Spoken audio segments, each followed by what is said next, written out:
കോട്ടയത്ത് നടക്കുന്നത് രണ്ട് കേരള കോൺഗ്രസുകളുടെ മത്സരമെന്നത് തെറ്റായ പ്രചാരണമെന്ന് UDF സ്ഥാനാർത്ഥി ഫ്രാൻസിസ് ജോർജ്. മത്സരം രണ്ട് മുന്നണികൾ തമ്മിലാണ്.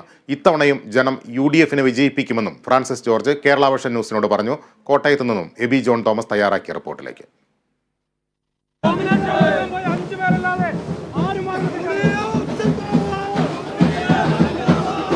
ലോക്സഭാ തെരഞ്ഞെടുപ്പിൽ മത്സരം കൊണ്ട് ഏറ്റവും ശ്രദ്ധേയമായിട്ടുള്ള മണ്ഡലമാണ് കോട്ടയം എന്ന് പറയുന്നത്. കോട്ടയത്ത് UDFന്റെ സ്ഥാനാർത്ഥി ഫ്രാൻസിസ് ജോർജ് പത്രികാ സമർപ്പണം നടത്തി. ആദ്യവട്ടത്തെ ഏതാണ്ട് ഒരു പര്യടനം മണ്ഡലത്തിൽ ഉൾപ്പെടെ പൂർത്തിയാക്കി. അതിനുശേഷം വാഹന പ്രചരണ ജാഥയിലേക്കൊക്കെ കടക്കുകയാണ്. രണ്ടാം ഘട്ടത്തിലേക്ക് ഊർജ്ജസ്വലമായി തന്നെ കടക്കുകയാണ്. സാർ, ആദ്യഘട്ട പര്യടനം ഏതാണ്ട് പൂർത്തിയായിട്ടുണ്ടല്ലോ. ഇപ്പൊ എങ്ങനെയാണ് ആളുകളുടെ അടുത്തേക്ക് ചെല്ലുമ്പോൾ പ്രതികരണം? വളരെ നല്ല പ്രതികരണമാണ്. ജനങ്ങൾ വലിയ ഇരുകരങ്ങളും നീട്ടി ഞങ്ങളെ സ്വീകരിക്കുകയാണ്. ജനങ്ങളൊരു മാറ്റം വേണം എന്നുള്ള തീവ്രമായ ആഗ്രഹത്തിലാണ്. അതുകൊണ്ട് തന്നെ ഈ തെരഞ്ഞെടുപ്പിനെ സംബന്ധിച്ച് ഞങ്ങൾക്ക് യാതൊരു ആശങ്കയുമില്ല. നല്ല രീതിയിൽ വിജയിക്കാൻ കഴിയുമെന്നുള്ള ആത്മവിശ്വാസം. ഇവിടെ ഇപ്പൊ നമ്മൾ പറയുമ്പോൾ പ്രധാനമായിട്ടും പറയുന്നത് രണ്ട് കേരള കോൺഗ്രസ് തമ്മിലുള്ള മത്സരം എന്നാണ് പറയുന്നത്. അതിനെ എങ്ങനെയാ കാണുന്നത് ശരിക്കും?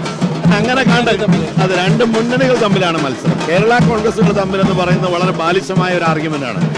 ഇവിടെ UDFും LDFും തമ്മിലാണ് മത്സരം. അതിൽ UDF നിർണായകമായ മുന്നേറ്റം നടത്തി കഴിഞ്ഞു. തീർച്ചയായിട്ടും UDF വിജയിക്കും.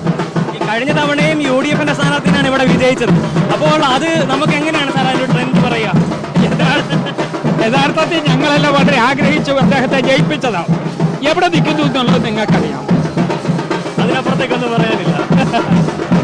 ഇനിയിപ്പോ എങ്ങനെയാണ് പര്യടനത്തിന്റെ കാര്യങ്ങളൊക്കെ എങ്ങനെയാണ്? പര്യടനം ഞങ്ങൾ 6-ാം തീയതി വരെ ഈ റോഡ് ഷോ ആണ്.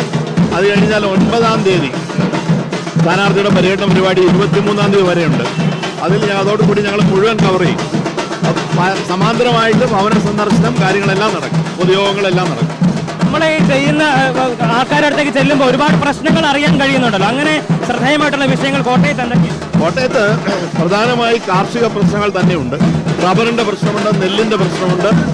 അതുകൂടാതെ ഇവിടെ മുടങ്ങിക്കിടക്കുന്ന പദ്ധതികൾ, സയൻസ് സിറ്റി ഉൾപ്പെടെ ഇവിടെ മുടങ്ങിക്കിടക്കുന്നതുകൊണ്ട് ട്രാവൻകൂർ സിംസിന്റെ പ്രശ്നമുണ്ട്.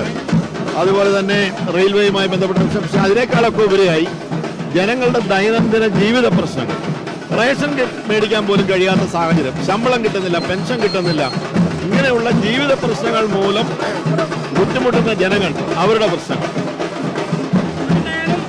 ഈ ഒരു വലിയ രീതിയിലുള്ള ആവേശം പൊട്ടിക്കയറുന്ന കാഴ്ച തന്നെയാണ് കാണാൻ കഴിയുന്നത്. ക്യാമറ പേഴ്സൺ ഗീതേഷിനൊപ്പം എബി ജോൺ തോമസ്, കേരള വിഷൻ ന്യൂസ്, കോട്ടയം.